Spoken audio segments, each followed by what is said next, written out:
Hello po! Hi! Paula's Dining again. Nagluluto po ako ngayon. Ito po ay bayabas. Pinakukuluan ko ng konti lang ang tubig. Lulutuin ko na siya para mabilis ko siyang masahin. Gagawa po ako ng binabayasan na crab. Natikman nyo na po ba yon? Masarap yon. Gagawa ako ngayon. Ha? Ayan, ganyan. Tapos, dito ko po siya ilalagay, lulutuin maya-maya. Ito po palalambutin ko lang para matanggal ko po yung kailangan ko lang po nung katas at saka nung lasa ng bayabas. Daming bayabas kasi ito ang ilalagay ko. Crab po na malaki. Ito po yung nahuhuli sa tubigan, sa dagat.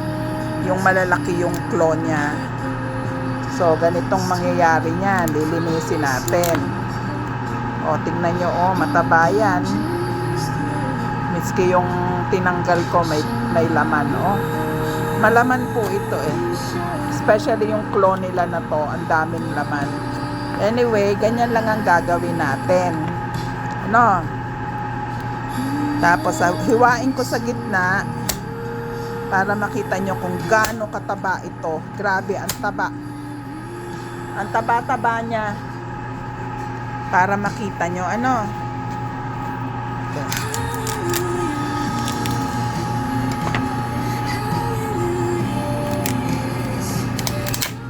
Ayan po, ang taba niya. Medyo frozen pa po kasi siya. So, hiwa-hiwalayin natin para tingnan nyo ang talukap niya kung gaano kadami ang taba. Hanggang dun sa loob may taba. Ayan, diyan natin ilalagay kasi magsisigang po ako ng crab. Ayan, ang laki ng taba niya. Puro taba siya. Tingnan nyo. Ayan. Hiwa-hiwalayan para lumasa po. Ayan kung gaano karami yung taba niya.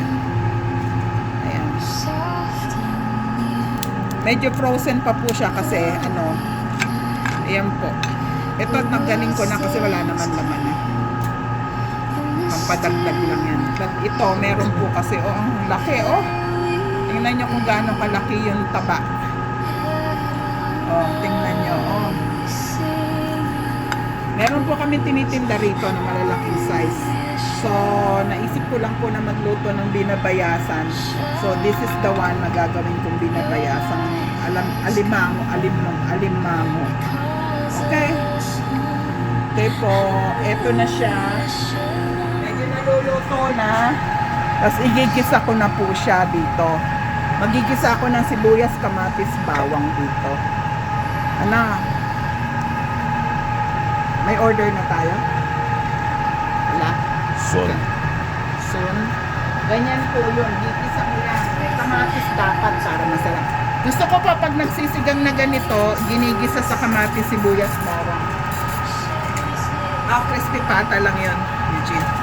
I got 3. I don't think nakatapat siya dyan. There is. Ayun Kukuha ko na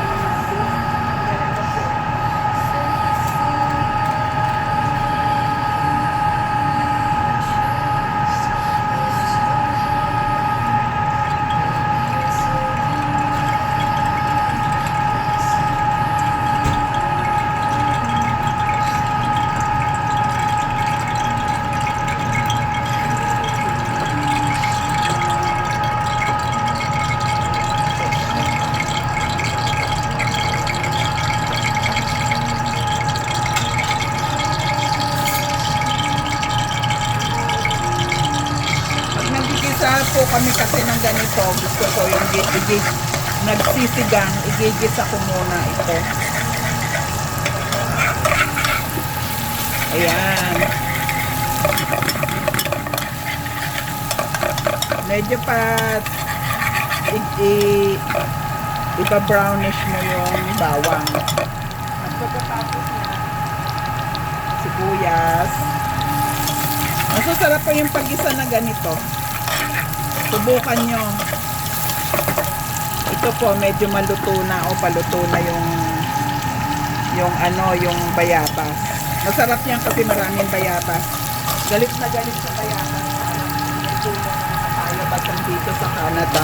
Wala pong punong bayabas dito. Pero may nabibili naman po na, ayan, katulad yan, nakabili ko ng mura. O, edi bilhin mo na para mawala yung craving. Pero masarap po ito, yung sinigang sa bayabas na crab. I don't know kung nagluluto sa inyo ng ganito. Pero masarap po ang lasa niya. Lutuin yung medyo luto yung yung kamatis.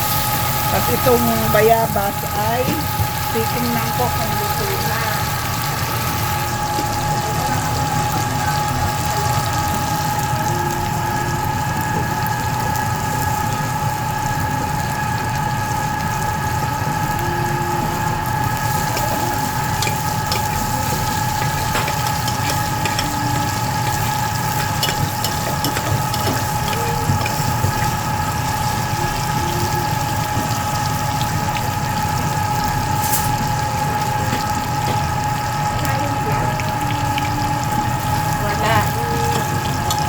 Po. Ayan o, malambot na siya. Kasi mahirap pag may kasamang ang tagal ko nang gustong ipakita sa inyo to kasi ito ay sa Marikina, gumagawa ng ganito sa Marikina, sinigang sa bayabas. Pwede rin yung talangka, what's talangka? The small crab po. Yun, masarap din yun. Tapos may maraming kangkong. Ayan, ang dami na. Tapos pagkatapos po nun, meron ding mga pwedeng baboy, sinigang na sa bayabas na baboy. Masarap po ito. Ginagawa namin to sa Marikina. Mga taga Marikina dyan, alam nyo kung ano to. Alam nyo kasi we always do this. Sinigang sa bayabas. Miski po sa bangos, masarap po ang sinigang sa bayabas na bangos. Pag po medyo sobrang dami po nito, ang gagawin ko, ititira ko. Pwede naman po i-frozen nyo lang pagkatapos nito.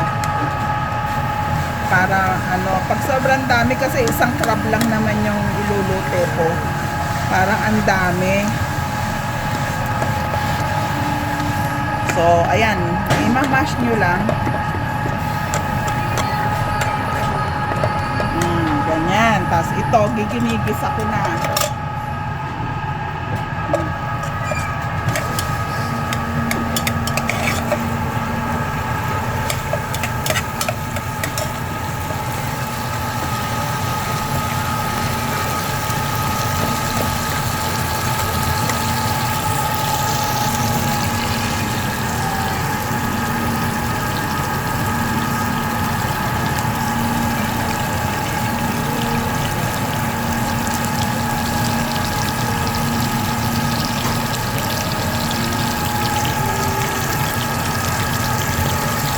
Ready na siya.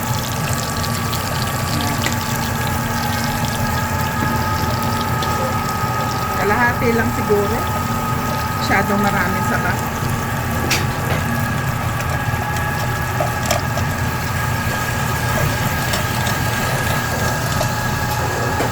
Ayan o. Nawawala yung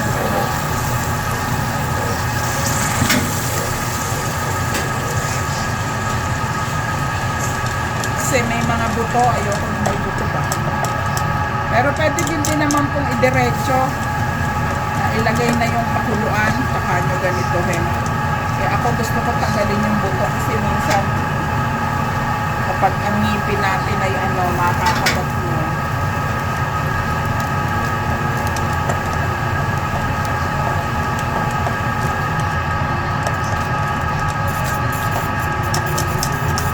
Ayan o.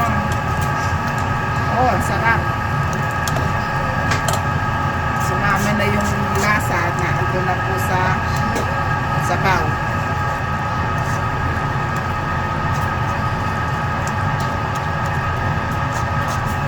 Daming buto eh, oh.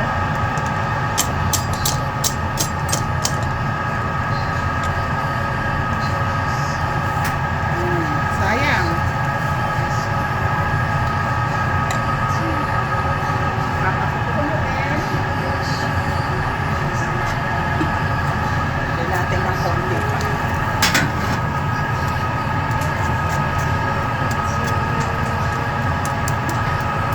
Masarap po ito, i-try nyo. Crab, pwedeng meat, pwedeng isda rin, fish, like pangos, masarap po. Sinigang sa bayan.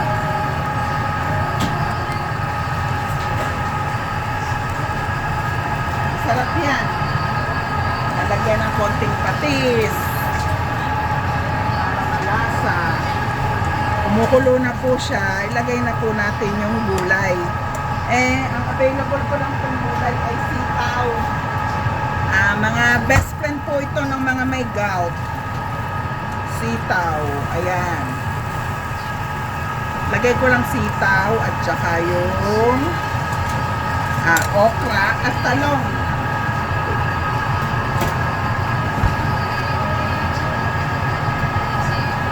Luto na po kasi yung okra. Yung kaya hindi ko mahirap ito.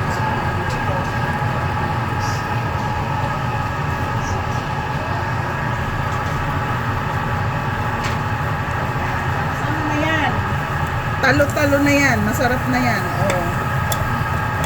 Tapos maya-maya lagay ko na yung crab.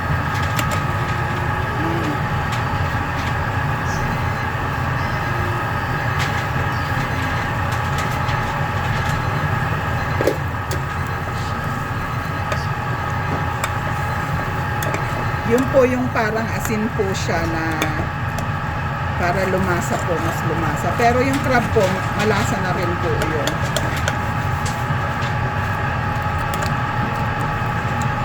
Normally po, yung iba ayaw, pero ako po nilalagyan ko ng konting asukal. Lalagyan niyo po ng asukal para medyo matamis po yung nagbabind po yung lasa ng bayabas pag medyo matamis. Pero depende po sa inyo yun. Kung ayaw nyo ng may asukal na medyo manamis-namis, ay pwede naman din po. Pero depende po sa inyo kung anong gusto nyo. Ayan. Naglalaban na yung ano. Kasi po yung tamis, parang nilalabanan niya yung acid. Dinagdagan ko ng patis. Kasi po, kulang sa lasa. Patis po ang nilalagay ko. Then, ready na siya. Habang naluluto, ilalagay ko na po to para lumasa yung crab. Sama ko na to kasi meron pang laman yung takip. Tingnan yung aligi niya, kung gaano kalaki. Yung aligi niya, sasama ko na rin po. Tsaka yung paa, sama natin. Ito po yung aligi, kung gaano kakapal.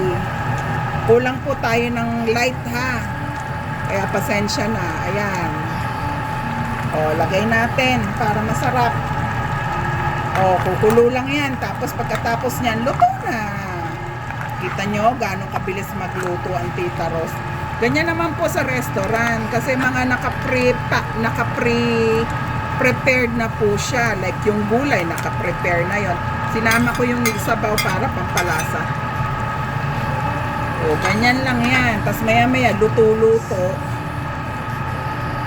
Sinigang na crab sa